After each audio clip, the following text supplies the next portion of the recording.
오늘 우리에게 주신 하나님의 말씀은 신약성경 누가복음 22장 24절에서 34절 말씀입니다. 누가복음 22장 24절부터 34절까지 봉독하겠습니다. 또 그들 사이에 그중 누가 크냐 하는 다툼이 난지라 예수께서 이르시되 이방인의 임금들은 그들을 주관하며 그 집권자들은 은인이라 칭함을 받으나 너희는 그렇지 않을지니 너희 중에 큰 자는 젊은 자와 같고 다스리는 자는 섬기는 자와 같을지니라. 앉아서 먹는 자가 크냐 섬기는 자가 크냐. 앉아서 먹는 자가 아니냐. 그러나 나는 섬기는 자로 너희 중에 있노라. 너희는 나의 모든 시험 중에 항상 나와 함께한 자들인즉 내 아버지께서 나라를 내게 맡기신 것 같이 나도 너희에게 맡겨 너희로 내 나라에 있어 내 상에서 먹고 마시며 또는 보좌에 앉아 이스라엘 12지파를 다스리게 하려 하노라. 시몬아 시몬아 보라 사탄이 너를 밀가부르듯 하려고 요구하였으나 그러나 내가 너를 위하여 내 믿음이 떨어지지 않기를 기도하였노니 너는 돌이킨 후에 내 형제를 굳게 하라. 그가 말하되 주여 내가 주와 함께 오게도 죽는 데에도 가기를 각오하였나이다. 이르시되 베드로야 내가 네게 말하노니 오늘 닭우기 전에 내가 3번 나를 모른다고 부인하리라 하시니라. 아멘. 누가 크냐라고 하는 다툼이 일어났습니다. 제자들 사이에 누가 크냐라고 하는 다툼이 처음이 아니었기 때문에 오늘 24절은 또라고 하는 말로 시작이 되죠. 또 그들 사이에 그중 누가 크냐 하는 다툼이 난지라 이렇게 시작합니다. 언제 이런 다툼이 일어났었는가? 누가복음 9장 46절에 보면 제자 중에 누가 크냐 하는 변론이 일어나니 라고 기록하고 있습니다. 누가 크냐라고 하는 다툼이 일어날 때마다 공통점이 있습니다. 그것은 예수님께서 자신의 고난과 죽음을 예고한 직후라고 하는 공통점이 있죠. 누가복음 9장 44절에서는 예수님께서 제자들에게 이 말을 너희 귀에 담아두라. 인자가 장차 사람들의 손에 넘겨지리라 라고 말씀하신 후에 제자들은 누가 크냐라고 하면서 서로 논쟁을 벌입니다.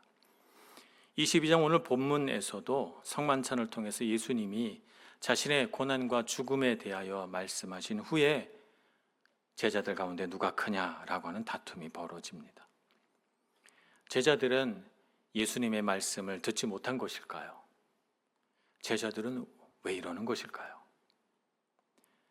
제자들은 예수님의 말씀을 듣고는 있지만 그 말씀 속에서 자신이 듣고 싶은 것만을 골라서 듣는 확증 편향에 기울어져 있기 때문에 예수님의 말씀을 듣고도 그 말씀을 마음에 귀담아 새기지 못하고 있는 것입니다. 사람들의 손에 예수님이 넘겨질 것이라는 말씀이나 고난을 받고 십자가에 죽을 것이라고 하는 예수님의 예언의 말씀은 그들의 귀에 잘 들리지 않았습니다. 아니 들려도 그 말씀이 무슨 뜻인지 이해할 수 없었기 때문에 그들은 묻기조차도 두려워했다라고 성경은 기록해 놓고 있습니다. 예수님이 말씀하시는 하나님의 나라를 제자들은 세속적인 나라라고 생각을 했습니다. 세속적인 개념의 그 나라, 하나님의 나라가 올 때를 생각해 보니까 그 나라가 오면 자신들의 공로에 따라서 자리가 정해질 것이 아닌가. 그렇다면 누가 공이 많은지 따져봐야 되겠다 이렇게 생각한 것이죠. 그래서 내가 공을 많이 세웠다, 내가 능력이 더 많다, 내가 더 훌륭한 사람이다, 서로 자기 공로를 얘기하면서 저마다 더 높은 자리에 앉아야 한다고 주장하게 된 것입니다. 예수님은 제자들이 서로 논쟁을 벌이고 있는 모습을 가만히 지켜보시면서 이 방식은 세상의 방식이라고 제자들을 나무라십니다. 세상의 지도자들은 어떻게 하는가? 예수님의 말씀을 따르면 그들은 자신이 가진 권세를 가지고 권세를 부립니다. 지배하고 통제하고 자신의 힘을 드러내고 과시합니다. 그래서 누구의 힘이 더 크냐, 누가 가진 것이 더 많냐에 따라서 사람들을 움직이기도 하고 영향을 주기도 합니다. 이것이 세상의 방식이라는 것이죠. 또 세상의 사람들은 어떻게 합니까? 은인이라고 칭함받기를 좋아한다고 했습니다. 은인, 그러니까 우리말이 한자 말이라 좀 어렵죠. 그래서 이태리 성경에 보니까 베네파토리라고 되어 있습니다. 베네파토리란 뭐냐면 선한 일을 하는 자라는 뜻입니다.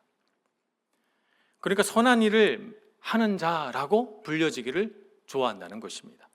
자신이 얼마나 선한 일을 많이 했느냐, 이건 중요하지 않습니다. 사람들이 이 사람의 비위에 맞게 아첨하려고 하는 그 말들, 당신은 베네파토리, 선을 행하는 자입니다 라고 하는 칭찬을 좋아하고 그 칭찬에 도취되고 한다는 것입니다. 이것이 세상 지도자들이 하는 방식이라는 것이죠. 예수님은 제자들의 논쟁을 기회로 삼아서 너희는 세상의 방식과는 다르게 살아야 한다, 다른 리더들이 되면 좋겠다라고 가르치고 있습니다. 제자들에게 말씀하시기를 너희 중에 가장 어른인 자가 있느냐? 오히려 가장 어린 사람같이 겸손하라. 너희 중에 다스리는 자가 되기를 원하는 자가 있느냐? 그렇다면 먼저 섬기는 자가 되라. 이렇게 가르치십니다. 그러면서 예수님은 자신이 친히 제자들 가운데 본이 되어 너희들 가운데 섬기는 자로 있다, 이렇게 선언하시죠. 예수님은 수건을 허리에 동이시고 허리를 굽혀 물을 떠와 제자들의 발을 일일이 다 씻어 주시고, 예수님은 섬기는 자가 되어 모든 사람의 죄를 대신하여 십자가를 어깨에 메고 골고다 언덕을 올라가셨습니다. 예수님은 세상에서 지위나 명예나 세상 권력을 구하지 않으셨습니다. 예수님은 오히려 가장 낮은 곳에서 가장 약한 이들과 가장 가난한 이들과 함께 하셨고 가장 작은 이들의 목자가 되어 주셨습니다.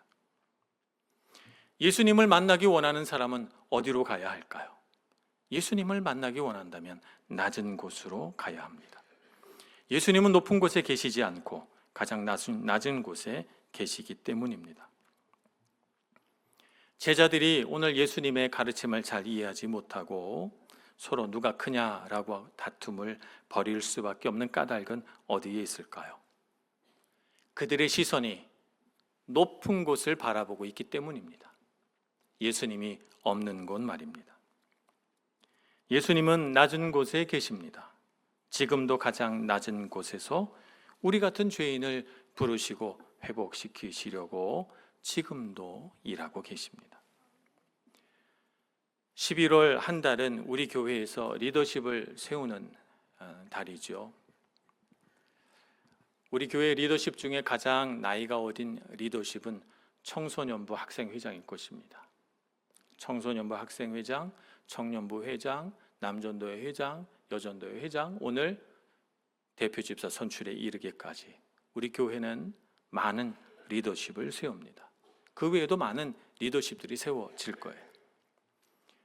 교회에서는 어떤 사람이 큰 사람일까요? 예수님의 가르침을 따르면 가장 낮은 곳에서 섬기는 사람이 가장 큰 사람입니다. 세상은 앉아서 권세를 부리는 사람을 더 큰 사람으로 여깁니다. 나이 많은 사람이 높은 자리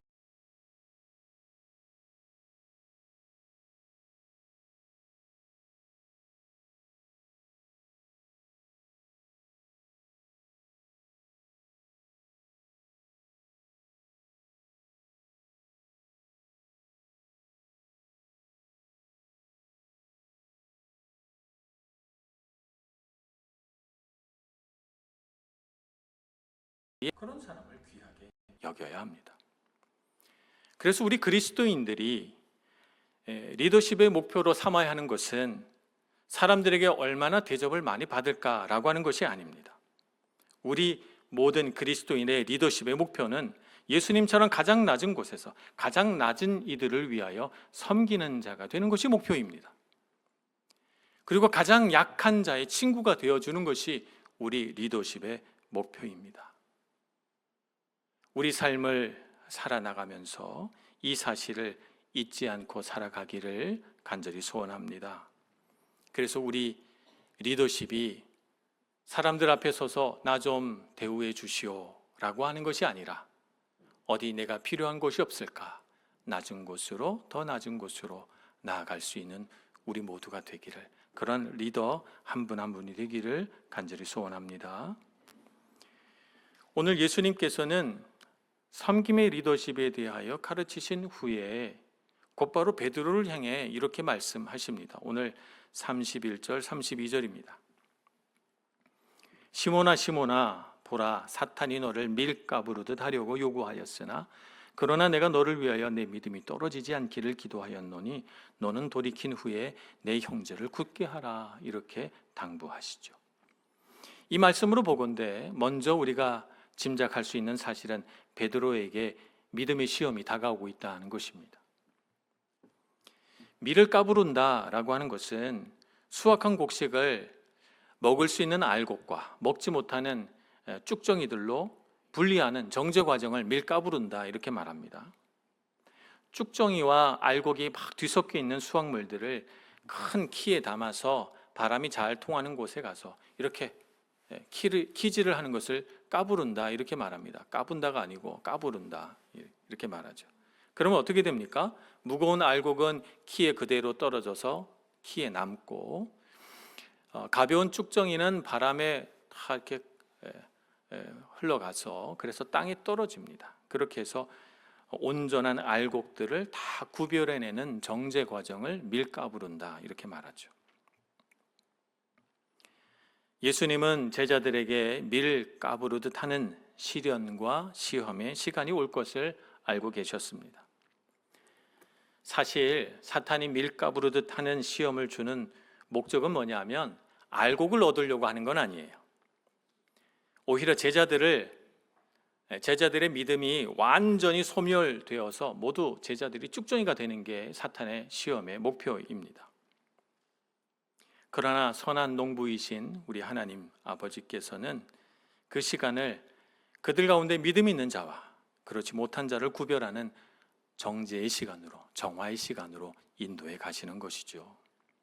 그렇기 때문에 예수님께서는 그 시간 동안 베드로의 믿음이 떨어지지 않기를 기도하였다, 이렇게 말씀하고 있는 것입니다. 이제 곧 베드로의 삶에는 극심한 두려움과 고난의 때가 찾아올 것입니다. 물론 지금 베드로는 그걸 모르기 때문에 예수님 앞에 이렇게 말합니다. 주여, 내가 주와 함께 오게도 죽는 데에도 가기를 각오하였나이다, 이렇게 열정적으로 대답합니다.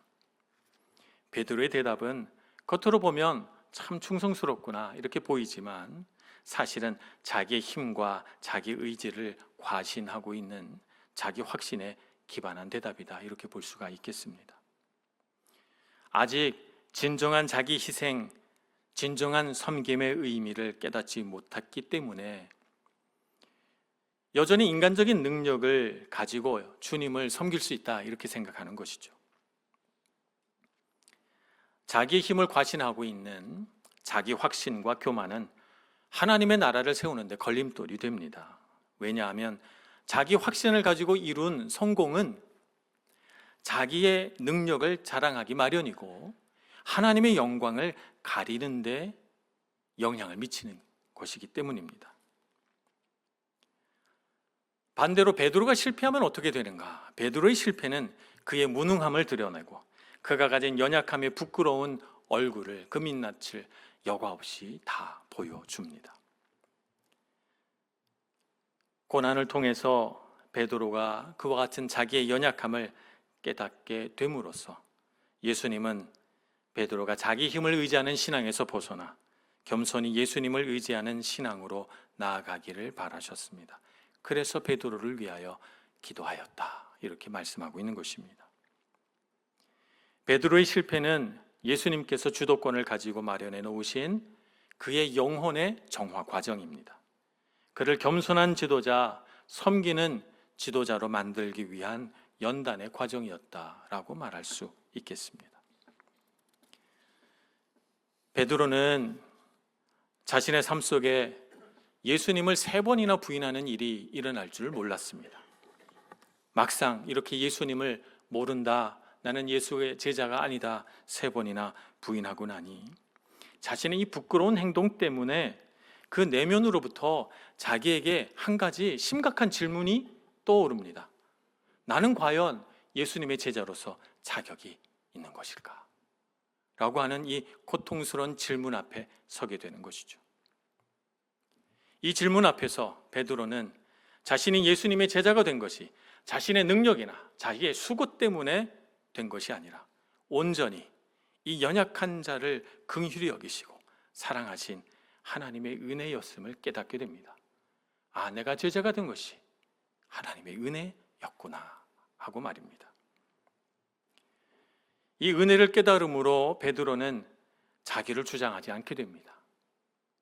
하나님의 뜻 앞에서 겸손해지게 됩니다.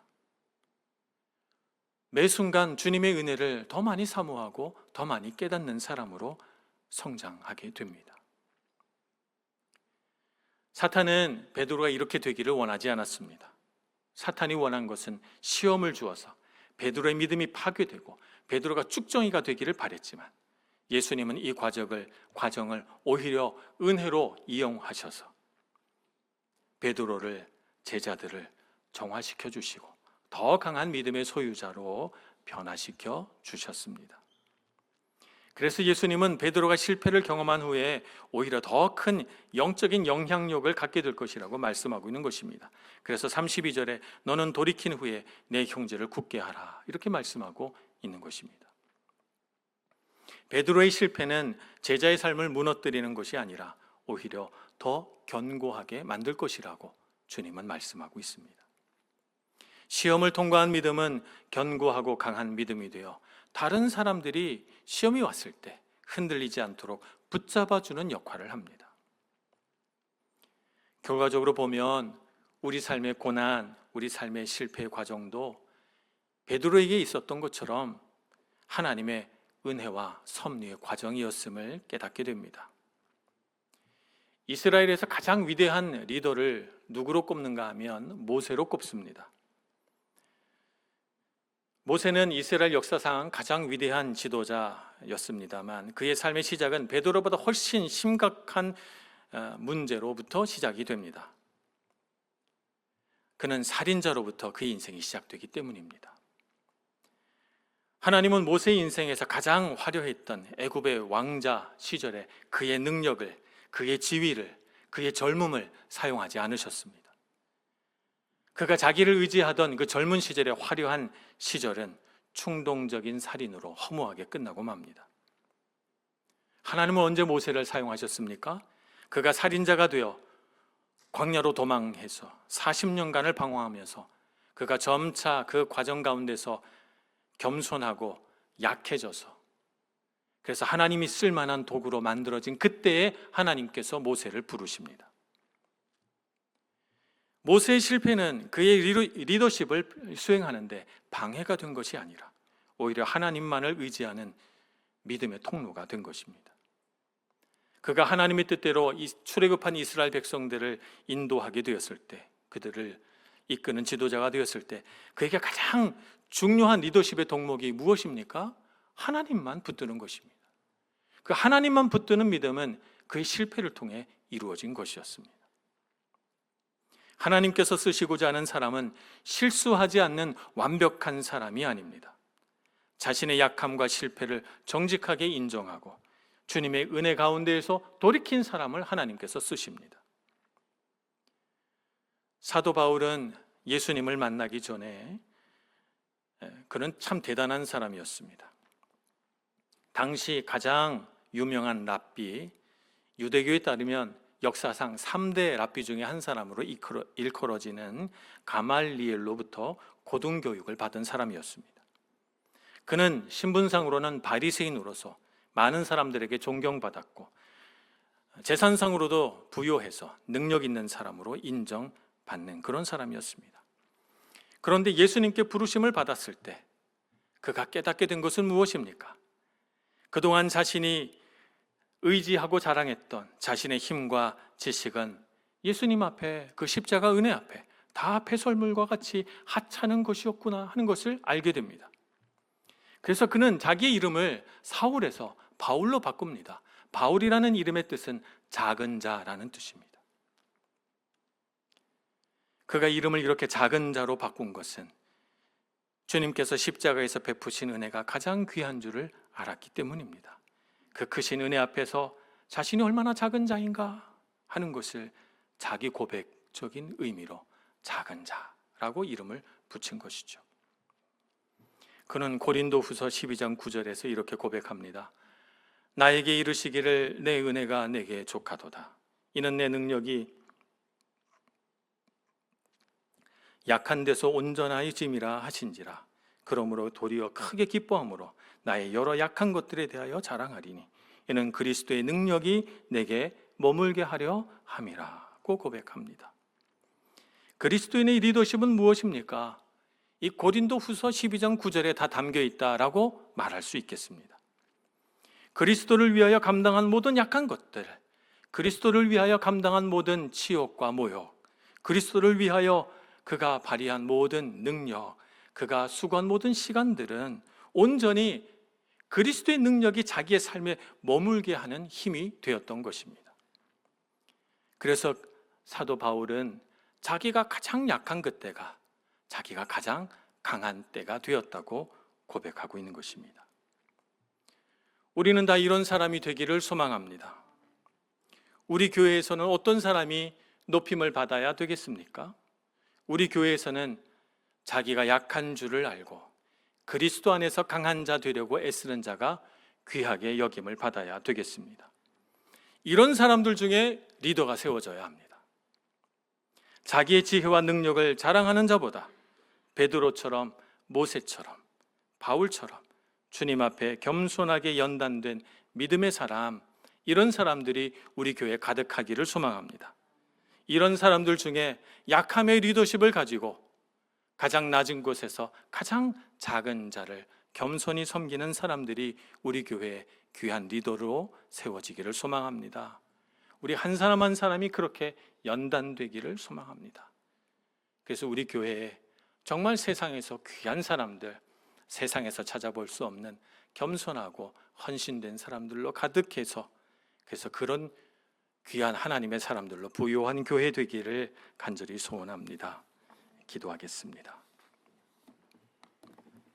주님, 우리에게 예수 그리스도의 섬김의 도를 가르쳐 주옵소서.